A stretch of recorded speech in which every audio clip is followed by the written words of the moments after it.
వాక్య రత్నావళి page number 29.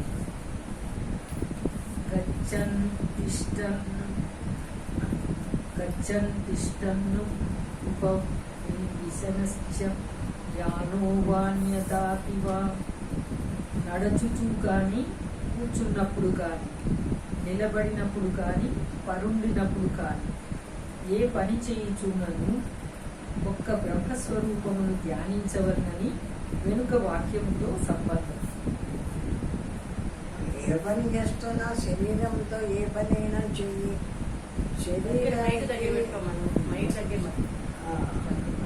ధ్యానానికి సంబంధం లేదు. జ్ఞానమంతకు ధ్యానం చేస్తూ ఉండవచ్చు, శరీరం అంతకు శరీరం పనులు చేయవచ్చు. కాబట్టి నువ్వు నడుస్తున్నా, కూర్చున్నా, పని చేస్తున్నా, ఏ పని చేస్తున్నా ఆ పరమాత్మ స్వరూపాన్ని ధ్యానం చెయ్యి అంటారు. యథేచ్ఛ యావనే విద్వా ఆత్మారామ సదాముని. ప్రాజ్ఞులైన మునులు ఒకరి నియామకంలో ఉండక స్వేచ్ఛగా సంచరించవలెను. బాగా పరమాత్మను తెలుసుకున్న తర్వాత, తెలుసుకోకముందు సాధన చేసేటప్పుడు కొంత ప్రయత్నం చేసేటప్పుడు కూడా నువ్వు ఇది నియమాలు పాటించినా, పరమాత్మను తెలిసిన తర్వాత నువ్వు ఇంకా దేన్ని పాటించనక్కర్లేదు. నీవు సర్వము బ్రహ్మస్వరూపం. ఈ ఆకాశం బ్రహ్మం, వాయువు బ్రహ్మము, మనం చూస్తుండే విషయాలు బ్రహ్మము, మనము బ్రహ్మము, మొత్తం అంతా బ్రహ్మస్వరూపం అనేది తెలియబడింది కదా. ఇదంతా బ్రహ్మస్వరూపమైనాక ఈ దేహం ఏ పని చేస్తుంటే ఏమి, నేను ఎప్పుడు కూడా బ్రహ్మస్వరూపుణ్ణే, జ్ఞానస్వరూపుణ్ణే అనేటువంటి విషయాన్ని మర్చకుండా ఉంటే చాలు ఉంటాడు. వారికి విధి నిషేధములు లేవు. ఈ విధంగా చేయాలని, ఈ విధంగా చేయకూడదని విధి నిషేధాలు ఏమన్నా ఉన్నాయా అంటే ఏది లేదు. వాళ్ళు ఎట్లయినా చేయవచ్చు. ఎందుకు అంటే సర్వము బ్రహ్మమయంగా చూసినటువంటి వాళ్ళు, సర్వము అంతా బ్రహ్మస్వరూపమే ఉంటే ఆ బ్రహ్మస్వరూపంలో కొన్ని నియమించవలసినవి ఏమిటి ఉన్నాయి, కొన్ని వదిలేటివి ఏమిటి ఉన్నాయి. ఆ విధి నిషేధాలు ఎక్కడున్నాయి? సర్వము బ్రహ్మస్వరూపమే కదా. కాబట్టి అంతా బ్రహ్మమని చూసేటువంటి వానికి ఈ విధి నిషేధాలు కూడా లేవు. సర్వం బ్రహ్మమనే చూస్తాడు అటువంటి జ్ఞాని. వారు బ్రహ్మస్వరూపులు కాన వారికి వేదములకు బ్రహ్మయే ఉత్పత్తి స్థానం కనుక వేదములు కూడా వారిని విధింపచేయలేవు. ఆ వేదాలు కూడా బ్రహ్మస్వరూపాన్ని తెలుపుతూ ఉంటుంటాయి. అటువంటి బ్రహ్మస్వరూపాన్ని తెలుసుకున్నటువంటి వాళ్ళు, ఈ జ్ఞానులైనటువంటి వాడు ఏ బ్రహ్మాన్ని తెలుసుకున్నాడో ఆ బ్రహ్మస్వరూపాన్ని వేదం కూడా ఇది పరమాత్మ, ఇది బ్రహ్మము అని తెలియజేస్తూ ఉంటుంది. కాబట్టి అటువంటి వాళ్లకు విధి నిషేధాలు లేదు. ఎట్లయితే ఎక్కడ పడితే ఎక్కడ, ఎట్లయితే ఎక్కడ, ఏది తన స్వరూపంగా నిలిచి ఏది చూడబడేదంతా కూడా శుద్ధ జ్ఞాన స్వరూపమైన పరబ్రహ్మానికంటే వేరైంది కాదు అని ఆ విధంగా దేన్నైనా చూస్తూ ఉన్నప్పుడు అట్లే అనుకుంటాడు, తానుగా నిలిచినప్పుడు అట్లే అనుకుంటాడు. ఏది చేస్తున్నా సర్వము బ్రహ్మస్వరూపమే. బ్రహ్మస్వరూపం లేకుండా ఏ పని చేయడానికి లేదు. బ్రహ్మస్వరూపం అంటే అది ఏదో అనుకోవాలండి. మనలో ఉండేటువంటి జ్ఞాన స్వరూపం లేకుండా మనం ఏం పని చేస్తాము? తెలుసుకునే జ్ఞానం ఉంటే ఇదో ఇది ఫలాని పని, ఇది ఫలాని పని, ఇట్లా చేయాలా, అట్లా చేయాలా అని అనుకుంటూ అని తెలియబడుతుంటే దాన్ని ఆయా విధంగా చేసి ఆ పనులు చేస్తుంటాం. కాబట్టి ఈ తెలుసుకునే జ్ఞానమే లేకపోతే ఆ పనులు ఎట్లా చేయవలసింది వీడికి అర్థమే కాదు కదా.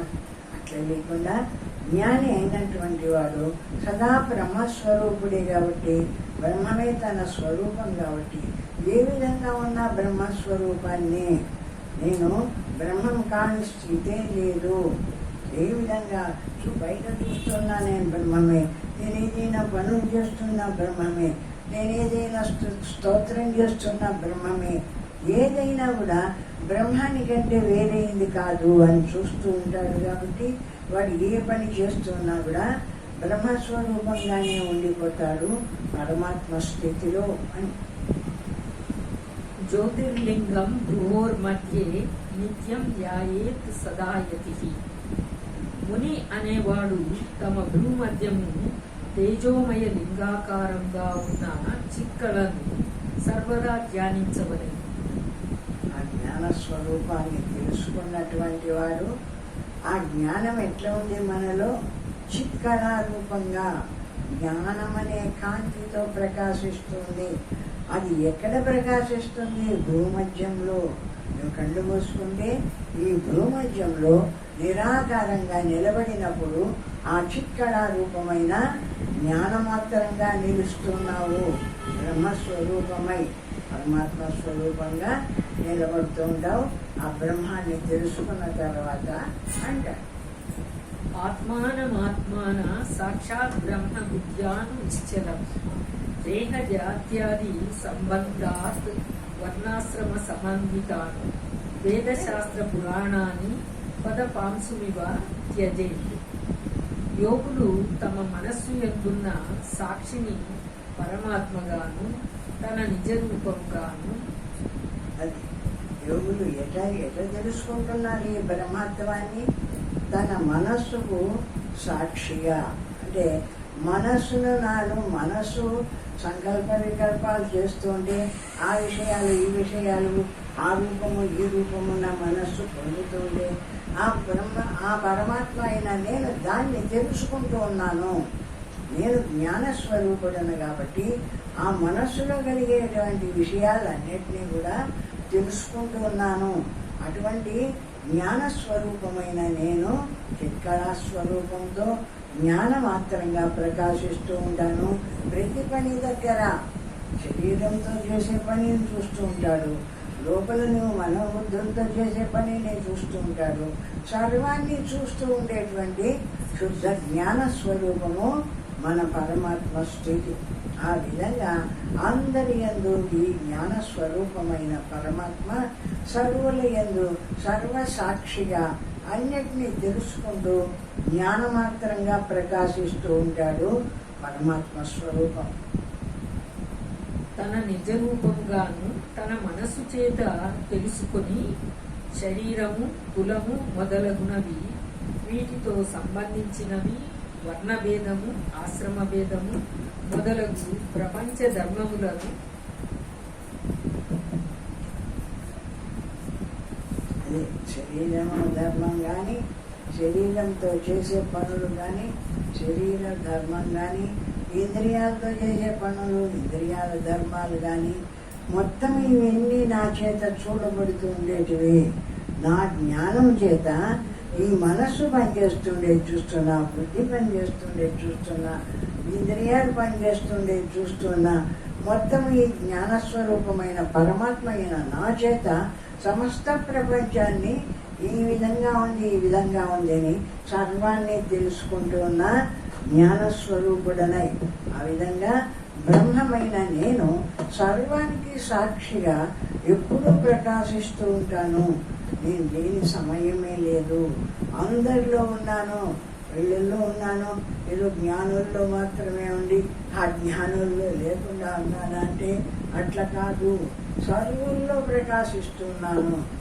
ఎవరిలో అయినా కూడా ఈ జ్ఞాన స్వరూపమైన నేను పరమాత్మ స్వరూపమై ప్రకాశిస్తూ ఉంటాను. వర్ణభేదము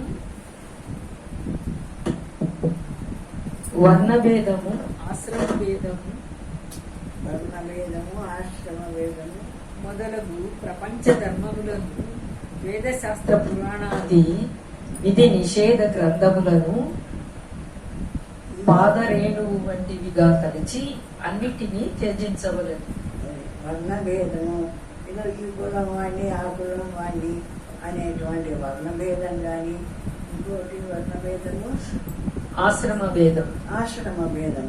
నేను సన్యాసినని కానీ గృహస్థునని కానీ వానప్రస్థుడనని కానీ అనేక విధాలుగా ఈ ఆశ్రమ ధర్మాలన్నీ కూడా శరీరానికి సంబంధించినట్వే. ఇప్పుడు గృహస్థుడుగా ఉంటే ఈ గుడ్డలు కట్టుకొని జరుగుతాము, నేను సన్యాసులు అయితే ఆ ఎర్రగుడ్డలు కట్టుకొని జరుగుతాము. ఆ విధంగా ఈ స్థూల శరీరానికి సంబంధించినటివి ఆశ్రమ ధర్మాలు, ఈ విధంగా ఉంటాడు ఈ విధంగా ఉంటాడని ఆ విధంగా ఆశ్రమ ధర్మాలు కానీ దేహానికి సంబంధించినటివి ఇవి కూడా నాకు సంబంధం లేకుండా సర్వాన్ని ప్రకాశింపచేస్తూ ఉన్నాను.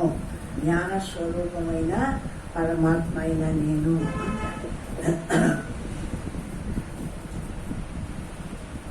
మొదలగు ప్రపంచ ధర్మములను వేదశాస్త్ర పురాణాది విధి నిషేధ గ్రంథములను పాదరేణువు వంటిగా తలచి అన్నింటినీ త్యజించవలెను.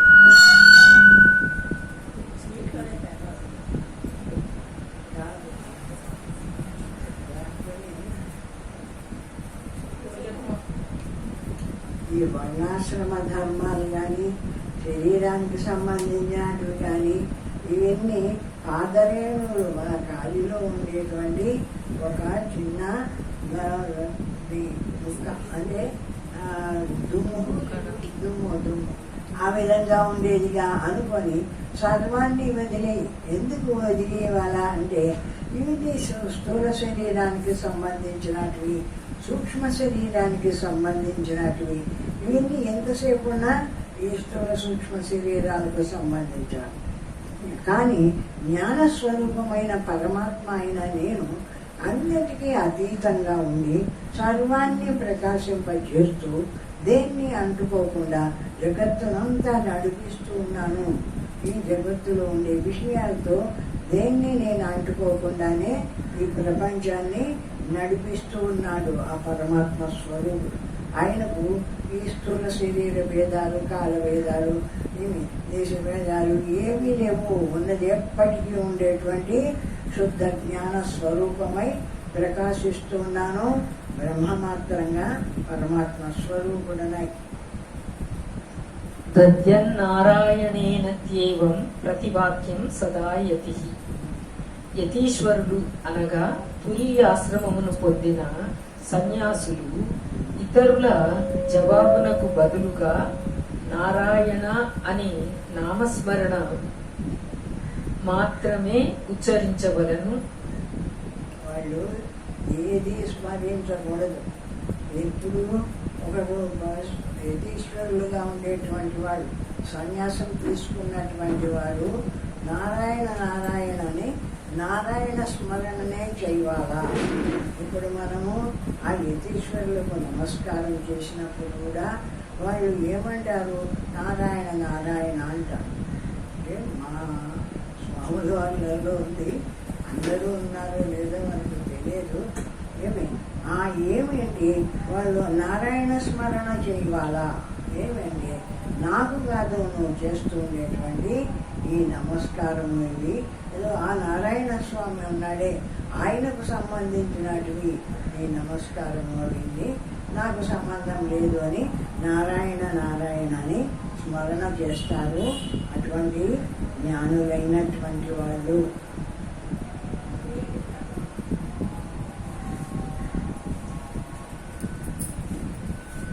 కావలెను, అక్కరలేదు మొదలగు ఇతర వాక్యములను ఉచ్చరించకూడదని నియమం. ఇది కావాలా, ఇది నాకు వద్దు అనేటువంటి మాటలన్నీ ఉచ్చరించకూడదు.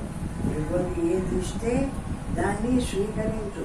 వద్దంటే ఇది నాకు ఇష్టం లేదన్నమాట కనిపెట్టు అంతే. నీకు సరిపోకపోతే, నీకు పనికి వచ్చింది కాకపోతే, నీ దేహానికి ఇబ్బంది పెట్టేదైతే పక్కన పెట్టు. ఇది నాకు ఇష్టం లేదు అని మాత్రము ఉచ్చరించవాకు, అనవాకు అంటాడు. ఎందుకు? ఏదైనా కూడా వాళ్ళు భక్తితో ఇస్తున్నారు, నువ్వు భక్తిగా తీసుకో. ఈ పరమాత్మకు చెందుతుంది సర్వము, సర్వము నారాయణ స్వరూపము అనే భావంతో ఉండు. కానీ ఇది నాకు ఇష్టమైంది, ఇది నాకు ఇష్టం లేనిది అని దేహభావంతో నువ్వు భావించి తీసుకోకూడదు ఇతర విషయాలని. ఏదైనా కూడా పరమాత్మ భావంతోనే నువ్వు భావించి తీసుకుంటూ ఉండవాలా అంటాడు. ఏకాకి నిస్పృహస్తిష్టే నహి కేన సహా లవేత్. యతి ఏకాకిగాను అనగా ఒంటరిగాను ఏ కోరికయు ఏ సంకల్పము లేనివాడుగా ఉండవలెను. ఆ యతి అయినటువంటి వాడు, ఆ సన్యాసం తీసుకున్నటువంటి యతి అయినటువంటి వాడు ఇది కావాలా అది కావాలా ఇది కావాలనే కోరిక లేకుండా, దేనితోనూ సంబంధం లేకుండా, దేన్ని అనుకోకుండా ఉండడం వల్ల ఎవరైనా ఏదైనా చేసి పెడుతూ ఉంటారు అక్కడ, ఇది నాకు వద్దు ఇది నాకు కావాలా అని మాత్రము నువ్వు మాట్లాడకూడదు. అటువంటి వాడుగా ఉండవాలా ఏది అయినటువంటి వాడు అంటాడు. ఎవరితోనూ ఏమీ మాట్లాడకూడదు. అందరితో ఆగకూడదు. ఎవరైనా ఏదైనా ఆధ్యాత్మికంగా ప్రశ్నించినప్పుడు ఆ ప్రశ్నిస్తే వాటికి సమాధానం చెప్పవాలి, కానీ ఊరికి లేనిపోని మాటలన్నీ మాట్లాడకూడదు అంటాడు. ముని కోపీనవాసస్య నగ్నో వా ధ్యాన తత్పరః. ముని అయినవాడు కౌపీన మాత్రము గాని దిగంబరిగా గాని ఉండి సర్వదా బ్రహ్మధ్యానమునందు ఆసక్తి కలిగి ఉండవలెను. గోటి పెట్టుకొని రమణ మహర్షిలాగా రోజు ఒక్కడి పెట్టుకొని ఇంకా ఏ వస్త్రాలన్నీ ధరించకుండా కేవలం బ్రహ్మ మాత్రంగా నిలబడి ఆ పరమాత్మ మాత్రంగా ఉండవాలా. అంతేగాని అవి ఇవి అని ఆ డ్రెస్సులు ఈ డ్రెస్సులు అని అన్ని వేసుకోకూడదు. సన్యాసి అయినటువంటి వాడు అంటాడు. ఆధ్యాత్మరతి రాసీనో నిరపేక్షో నిరాశిషః. ఆత్మనైవ సహాయేన సుఖార్తి విచరేదిహ. యతి సర్వవ్యాపకమైన పరమాత్మయందు ఆసక్తి కలవాడై అనన్య చింతను మాని కూర్చోవాలి.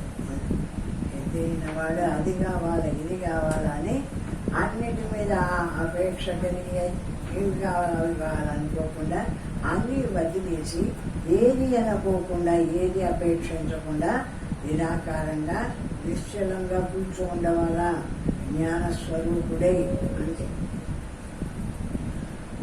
దేనిని అపేక్షించకూడదు. ఇది కావాలా అది కావాలా అని కోరికలు పెట్టుకొని దేనిని కూడా అపేక్షించకూడదు అంటారు. కోరిక లేనివాడై పరమాత్మే సహాయముగా కలవాడై ఈ ప్రపంచమందును పరమందును సుఖమును వాడు ఈ రీతిని కాలము గడపవలెను. ఆ విధంగా ఇది కావాలా అది కావాలనే కోరిక లేకుండా పరమాత్మ యందే మనస్సును నిలుపుకొని బ్రహ్మ మాత్రంగా నిలిచి పరమాత్మ యందే మనస్సును నిలుపుకొని పరమాత్మ స్వరూపంగా నిలిచి అనుభవం చేస్తూ కాలాన్ని వెళ్ళగూర్చోవాలా. ఆ విధంగా చేయవాలా. యతి అయినటువంటి వాడు సన్యాసికి చెప్తుండేటువంటి విషయాలు గృహస్థుల విషయాలు కాదు, సన్యాసులకు ఈ విషయాలన్నీ చెప్తున్నాడు. సన్యాసులు మాత్రము ఇవన్నీ పాటిస్తున్నారు.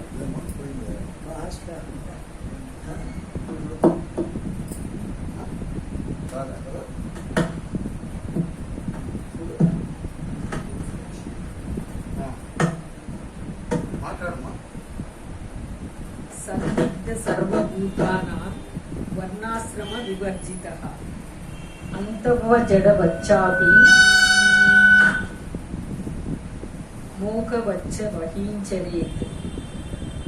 యతీశ్వరుడు సకల జనులకును ఏ దేశస్థుడో ఏ వర్ణస్థుడో తెలుసుకొని శక్యము కాకుండా ఉండవలెను. నేను ఫలాని దేశం వాడిని అని కానీ ఫలాని ఇంట్లో వాడిని పుట్టిన వాడిని ఏమి ఫలాని బ్రాహ్మణిని ఫలాని ఏది అది బయటికి రాకుండా ఉండవాలా. వాడికి ఏ దేశస్తుడో ఎక్కడి నుంచి వచ్చినాడో ఎవడో కానీ వాడి స్వరూపంగా మాత్రము సన్యాసిగా ప్రకాశిస్తున్నాడు. అన్నీ వదిలినటువంటి శుద్ధ జ్ఞాన స్వరూపంగా నుంచి బ్రహ్మమాత్రంగా నిలబడి ఉన్నాడు. వాడు ఏ కులమో ఏమో, ఎక్కడి నుంచి వచ్చినాడు, వాడి దేశమేమో, వాడు ఏం లేదు అని ఏది దాని గురించి ఎవరికి తెలపకూడదు. అది ఇది ఫలాంది అని తెలిపేటువంటి వారుగా ఉండకూడదు. బ్రాహ్మణాది వర్ణ ధర్మములను బ్రహ్మచర్యాది ఆశ్రమ ధర్మములను విడిచిన వారు